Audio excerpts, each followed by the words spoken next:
ಸ್ಯಾಂಡಲ್ವುಡ್ನಲ್ಲಿ ಈ star war ಅಂತಕ್ಕಂಥದ್ದು ಯಾವ್ಯಾವುದೋ ರೂಪಗಳನ್ನು ಪಡ್ಕೋತಾ ಇದೆ. ಒಬ್ಬರಾದ್ಮೇಲೆ ಒಬ್ಬರು ನಾ ಮುಂದು ತಾ ಮುಂದು ಅಂತ ಸೋಷಿಯಲ್ ಮೀಡಿಯಾಗಳಲ್ಲಿ ಈಗ ಪೋಸ್ಟ್ ಹಾಕ್ಕೊಳ್ತಕ್ಕಂಥದ್ದು. ಆರಂಭದಲ್ಲಿ ಇದು ನಟಿ Ramya versus D boss fans ಅಂತ ಇತ್ತು. ಈಗ ದರ್ಶನ್ ಪತ್ನಿ ವಿಜಯಲಕ್ಷ್ಮಿ ಅವರು ಕೂಡ ಒಂದು ಪೋಸ್ಟ್ ಅನ್ನು ಮಾಡಿದ್ದಾರೆ. ಇಂಡೈರೆಕ್ಟ್ ಆಗಿ ರಮ್ಯಾ ಅವರಿಗೆ ಕೊಟ್ಟಿದ್ದಾರೆ. ರೇಣುಕಾ ಕೇಸಲ್ಲಿ ನ್ಯಾಯ ಸಿಗುತ್ತೆ ಅಂತ ಹೇಳಿದ ರಮ್ಯಾಗೆ ವಿಜಯಲಕ್ಷ್ಮಿ ಕೌಂಟರ್ ಕೊಟ್ಟಿದ್ದಾರೆ.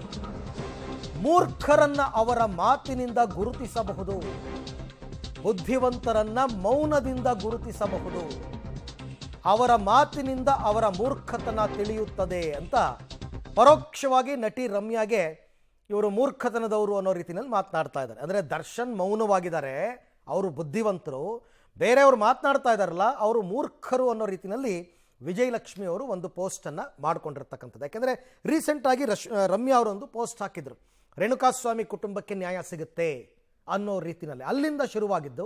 ಮೊದಲು ಡಿ ಬಾಸ್ ಫ್ಯಾನ್ಸ್ ಎಲ್ಲರೂ ಕೂಡ ರಮ್ಯಾ ವಿರುದ್ಧ ತೀರಾ ಕೆಟ್ಟ ಪದಗಳಲ್ಲೆಲ್ಲ ಕಮೆಂಟ್ ಮಾಡಿದರು. ರಮ್ಯಾ ಅವರು ಕಾನೂನು ಹೋರಾಟಕ್ಕೆ ಮುಂದಾಗಿದ್ದರು.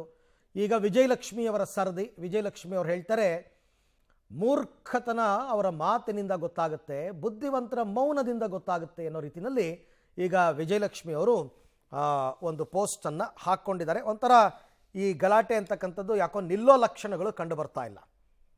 ರಮ್ಯಾ ಅವರು ಕೂಡ ಇದ್ರ ಬಗ್ಗೆ ಸಾಕಷ್ಟು ಮಾತನಾಡಿದರು, ಸುದೀರ್ಘವಾಗಿ ಮಾತನಾಡಿದರು. ಸೊ ಹಾಗಾಗಿ ಅವರ ಅಸಮಾಧಾನ ಇದ್ದಿದ್ದು, ರಮ್ಯಾ ಅವರ ಅಸಮಾಧಾನ ಇದ್ದಿದ್ದು ಡಿ ಬಾಸ್ ಫ್ಯಾನ್ಸ್ ಬಗ್ಗೆ ಕಮೆಂಟ್ಸ್ ಹಾಕಿದ್ರಲ್ಲ ಕೆಟ್ಟ ಕೆಟ್ಟ ಪದಗಳಿಂದ ಅವ್ರ ಬಗ್ಗೆ. ಅದಾದಮೇಲೆ ಮಾರ್ಮಿಕವಾಗಿ ಕೆಲವರು ಮಾತನಾಡೋದಕ್ಕೆ ಶುರು ಮಾಡಿದ್ರು.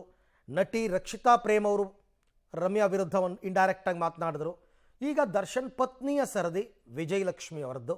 ಅವರು ಈಗ ಇಂಡೈರೆಕ್ಟಾಗಿ ರಮ್ಯಾಗೆ ಟಾಂಗ್ ಕೊಟ್ಟಿದ್ದಾರೆ. ಈ ಬಗ್ಗೆ ಮತ್ತಷ್ಟು ಮಾಹಿತಿ ನನ್ನ ಕೊಲೀಗ್ ಧನು ಅವರಿಂದ ಪಡ್ಕೊಳ್ಳೋಣ. ಧನು, ಯಾಕೋ ಈ ಸಮರ ಅಂತಕ್ಕಂಥದ್ದು ಸ್ಯಾಂಡಲ್ವುಡ್ನಲ್ಲಿ ನಿಲ್ಲೋ ಲಕ್ಷಣಗಳು ಕಂಡು ಬರ್ತಾ ಇಲ್ಲ. ಒಬ್ಬರಾದ್ಮೇಲೊಬ್ಬರು ನಾ ಮುಂದು ತಾ ಮುಂದು ಅಂತ ಸೋಷಿಯಲ್ ಮೀಡಿಯಾಗಳಲ್ಲಿ ಪೋಸ್ಟ್ ಮಾಡ್ತಾ ಇದ್ದಾರೆ. ಎಲ್ಲಿಗೆ ಹೋಗಿ ನಿಲ್ಲುತ್ತೆ ಇದು ಅಂತ ಅಂದ್ಬಿಟ್ಟು ಈಗ ವಿಜಯಲಕ್ಷ್ಮಿಯವರ ವರ್ಷನ್ ಏನು? ಎಸ್ ಅರವಿಂದ್, ಏನಂದ್ರೆ ಈಗ ನಟಿ ರಮ್ಯಾ ಅವರು ಏನು ಪೋಸ್ಟ್ ಮಾಡಿದ್ರು ಅದಕ್ಕೆ ಈಗಾಗಲೇ ಸಾಕಷ್ಟು ರೀತಿಯಲ್ಲಿ ವಿವಿಧ ರೀತಿಯಾದಂತಹ ತಿರುವುಗಳು ಕೂಡ ಈಗ ಪಡ್ಕೊತಾ ಇರ್ತಕ್ಕಂಥದ್ದು. ಆ ಒಂದು ಪೋಸ್ಟಿಗೆ ಸಂಬಂಧಪಟ್ಟಂತೆ ಈಗಾಗಲೇ ಸಾಕಷ್ಟು ರೀತಿಯಲ್ಲಿ ಪ್ರತಿಕ್ರಿಯೆಗಳು ಬರ್ತಾ ಇದೆ. ಒಂದು ಕಡೆ ಅಭಿಮಾನಿಗಳು ಬೇರೆ ರೀತಿಯಲ್ಲಿ ಅಂದರೆ ಸೊಂಟದ ಕೆಳಗಿನ ಭಾಷೆಗಳನ್ನು ಬಳಸಿ ಒಂದು ಪೋಸ್ಟನ್ನು ಹಾಕ್ತಾ ಇರ್ತಕ್ಕಂಥದ್ದು, ಕಮೆಂಟ್ಗಳನ್ನು ಮಾಡ್ತಾ ಇರೋದು, ಕೆಟ್ಟದಾಗಿ ಬಿಂಬಿಸ್ತಾ ಇರ್ತಕ್ಕಂಥದ್ದು. ಮತ್ತೊಂದು ಕಡೆ ನಟಿ ರಕ್ಷಿತಾ ಅವರು ಕೂಡ ರಮ್ಯಾ ಅವ್ರಿಗೆ ಒಂದು ರೀತಿಯಾದಂಥ ಟಾಂಗನ್ನು ಕೊಟ್ಟಿರ್ತಕ್ಕಂಥದ್ದು. ಇದೀಗ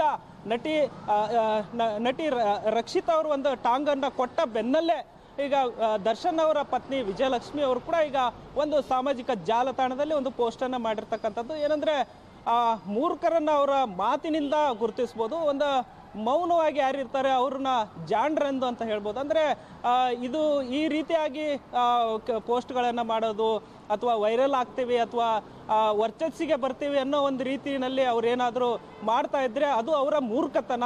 ಇದಕ್ಕೆ ಮೌನದಿಂದ ಉತ್ತರ ಕೊಡ್ತೀನಿ, ಮತ್ತೆ ನಾವು ಇದಕ್ಕೆ ಮೌನ ವಹಿಸೋದೇ ಸೂಕ್ತ, ಇದು ಜಾಣರ ಲಕ್ಷಣ ಅನ್ನೋ ಒಂದಿಷ್ಟು ಮಾತುಗಳನ್ನು ಅವರ ಒಂದು ಮಾರ್ಮಿಕವಾಗಿ ಈಗ ನಟಿ ರಮ್ಯಾ ಅವ್ರಿಗೆ ತಿಳಿದಿರ್ತಕ್ಕಂಥದ್ದು. ದರ್ಶನ್ ಅವರ ಪತ್ನಿ ವಿಜಯಲಕ್ಷ್ಮಿ ಅವರು ತಮ್ಮ ಸಾಮಾಜಿಕ ಜಾಲತಾಣದಲ್ಲಿ ಒಂದು ಪೋಸ್ಟನ್ನು ಹಾಕಿರ್ತಕ್ಕಂಥದ್ದು.